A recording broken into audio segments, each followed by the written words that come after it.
Oh, remember when we used to tell each other, early in the morning, tomorrow when we hear the crow of the African black cock, you must know it's me, myself, and I. Saying thank you for everything you've done for me today, and of course, previously. Yet when the festivities came, we were so much in a hurry to dehumanize the African black cock. What did we do? We assassinated it and served its corpse on our plates, which we proudly called food. This is the African history class with a big fat, thick, tall, standing erect, and very hairy every morning, like the cedar of Lebanon, surrounded by the beautiful blue blistering barnacles of lapis lazuli, the African black cock. And our African proverb of the day is beautiful. It says, and I quote, "You don't doubt the one who has chewed the back of the tortoise when he says he can chew the calabash." It's a proverb we have heard over and over in the African history class. If a man has chewed the shell of a tortoise, do you have any business doubting him if he tells you he can chew a calabash? I'm asking you. If a man has impregnated 10 women, you don't dare him to impregnate the 11th one. True? Or it's not true?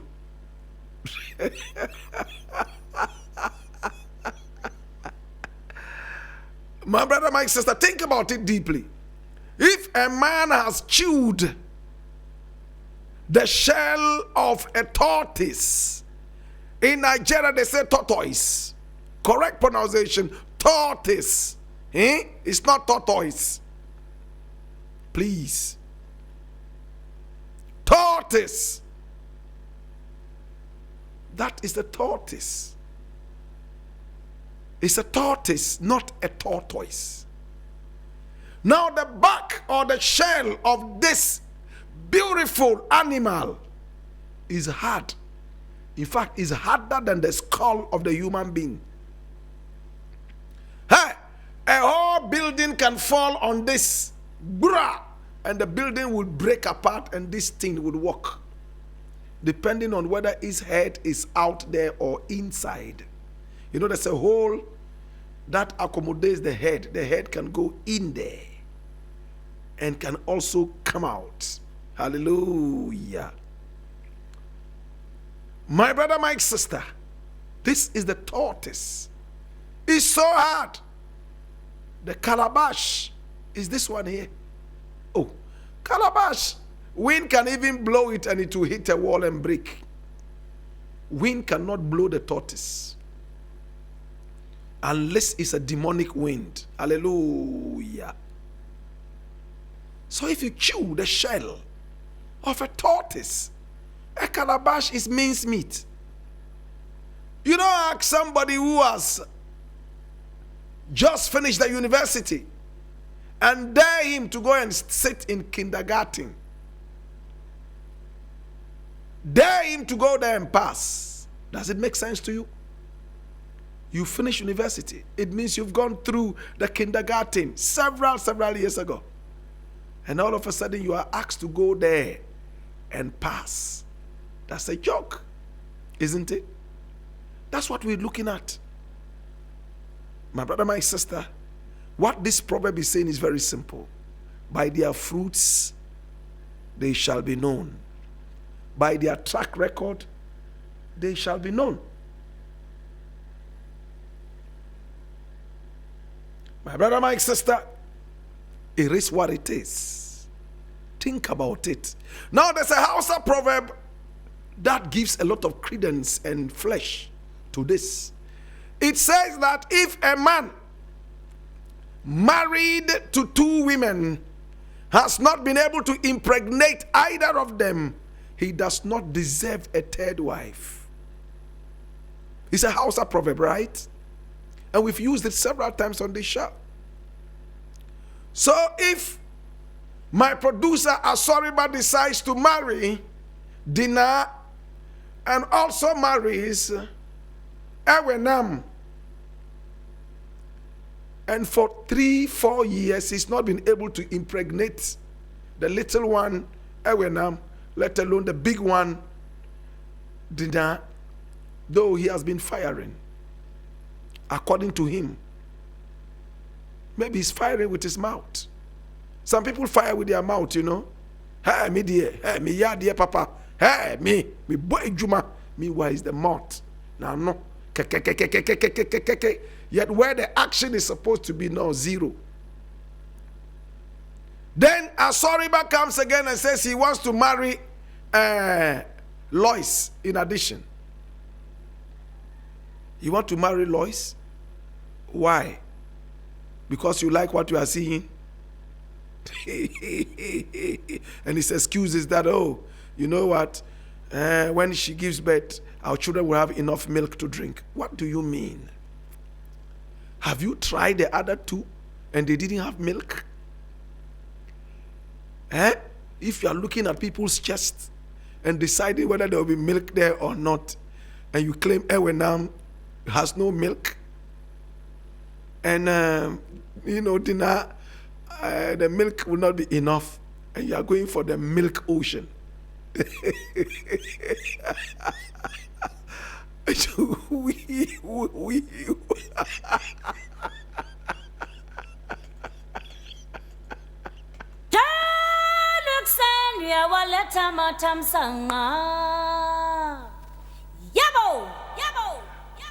My brother, my sister, by their fruits they shall be known. Think about it deeply. The Bible also gives credence to that. It says, to whom much is given. Think about it, my brother. If you give me 1 million Ghana cedis to go out there and do business, you don't expect that somebody you have given 10,000 to would bring the same results as me. True? If I have chewed a whole tortoise's shell, don't dare me with a calabash. It's like a porn star. You bring a porn star. No, I'll leave that one for another day.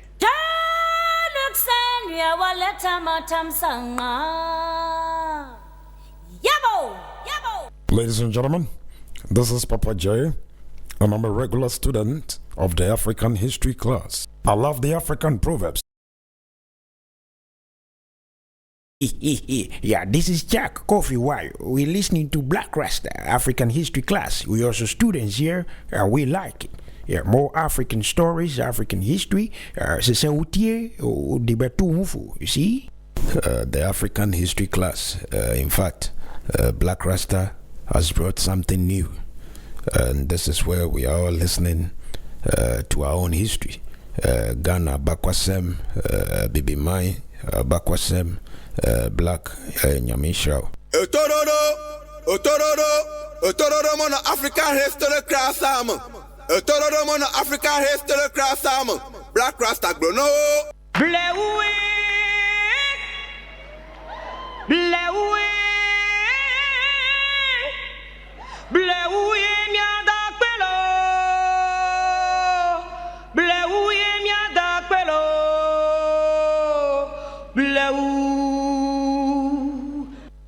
Agbolosu no alodo.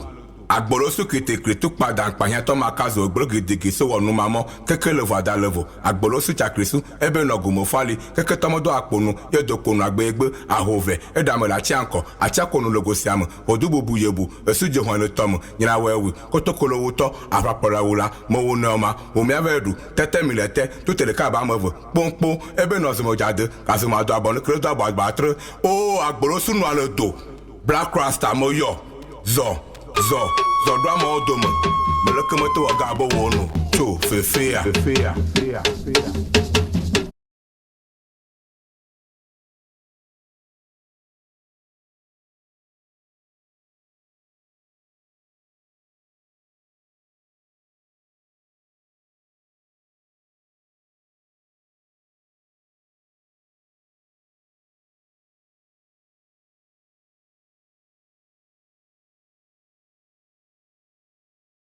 History class, and my name Blakk Rasta. Now today, several years ago, African people put themselves on the map of history. This is what is referred to as today in African history. Oh gosh. Now today in 1912, Nkrumah was only 3 years young. Walter Sisulu was born in the village of Kutubeni, South Africa. Now Walter Sisulu was a foundational architect of the ANC, that's the African National Congress. He played a crucial role in bringing Nelson Mandela into the ANC and remained a prominent anti-apartheid strategist. And today in 1991, Somaliland declared independence. Though lacking formal international recognition, the region established its own government, currency, and democratic institutions. Today in 1983, South Africa passed a new constitution, and on this day, the South African government gave a second reading to the 1983 constitution. This highly controversial document introduced a tricameral parliament that provided limited representation to colored and Indian populations while completely excluding black majority. Yes, black majority. And my name is certainly Blakk Rasta. Today we are taking you all the way into Ethiopia. Now we have two groups of people in Ethiopia who have a certain marriage that is interesting. And we're still talking about the unique cultural practices of Africa. Oh yes. Today we are looking at marriage amongst the Nuer. We pronounce it Nu. N-U-E-R. Nu. And also the Dube. The Dube, D-U-B-E. My brother, my sister, they are ethnic groups in Ethiopia. Oh my God, have mercy. And they have an interesting marital system. And in the African history class, here we are.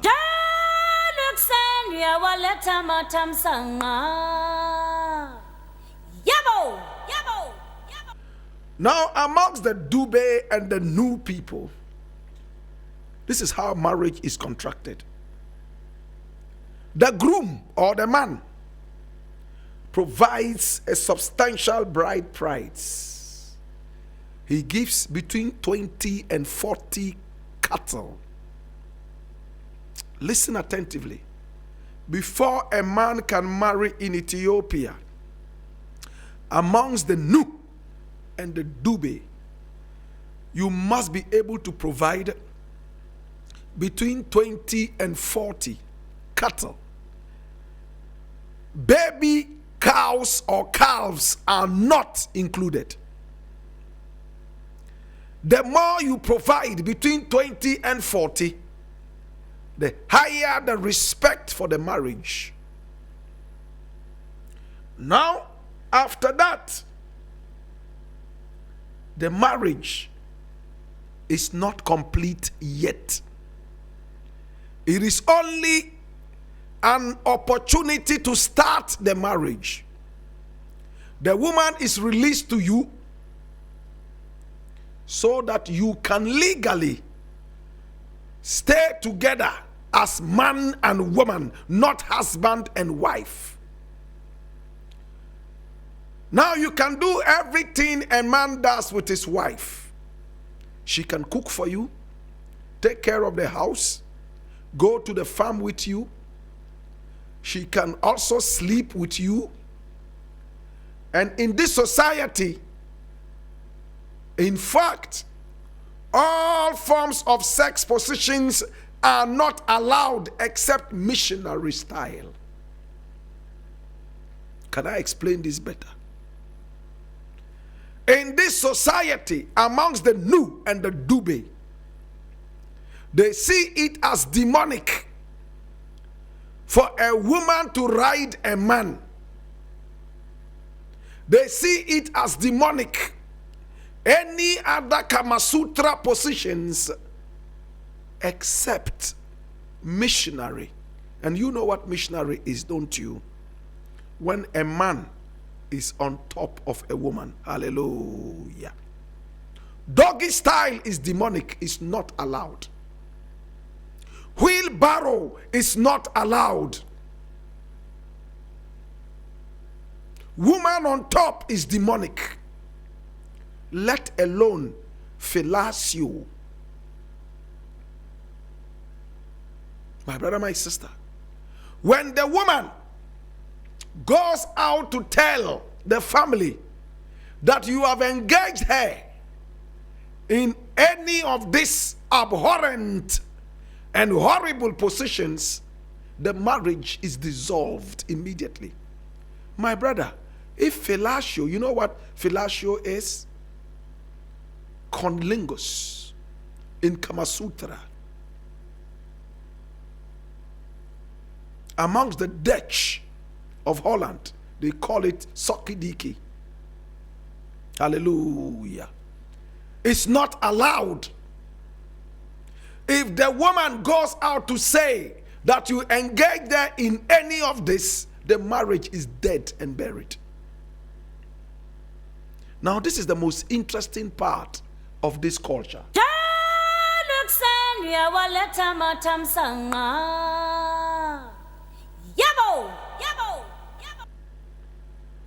Now, amongst the Nu, the woman should be able to give birth to at least 2 children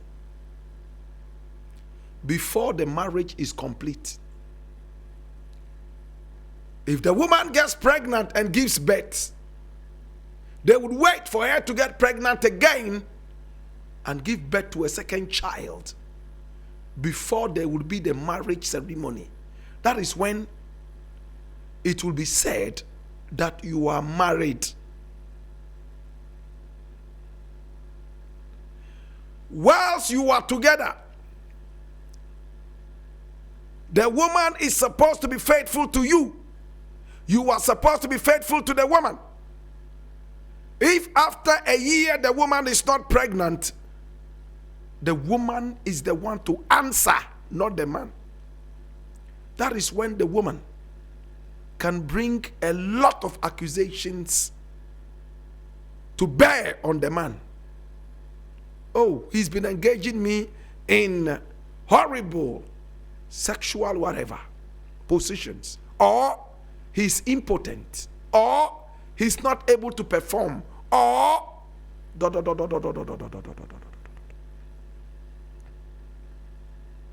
the first year of the marriage is the most important. That is when all eyes are on you to be pregnant. After you have given birth to 1 child, second child, and that is it. Your position as man and woman will now metamorphose into husband and wife. If after 5 years you still are not able to provide 2 children, remember I said 2, the marriage is dissolved. And another man will be brought in to be able to make the woman have 2 children. Now, amongst the Dube is only 1 child. If you give birth to 1 child, that is it. Everything is done. In some Dube communities, a woman may return to her mother's house until the birth of her first child, only moving into the husband's compound permanently after the child is born. So even with that, the woman only sneaks into the man's room until the 2 children are born, or in the case of the Dube, 1 child, before she would now permanently move to stay in the man's house. My brother, my sister, this is a long-standing tradition amongst the Dube and the Nu. But in modern times, it's been proven that the woman may not be at fault. The man may not also be at fault. It is just the genetics. Maybe they are not compatible biologically. The man is not impotent. The woman is not. They are just not compatible. So this 2-child formula before a marriage is totally accepted and consummated is dying out gradually. Today, we have taken you all the way to Ethiopia. Luca Production.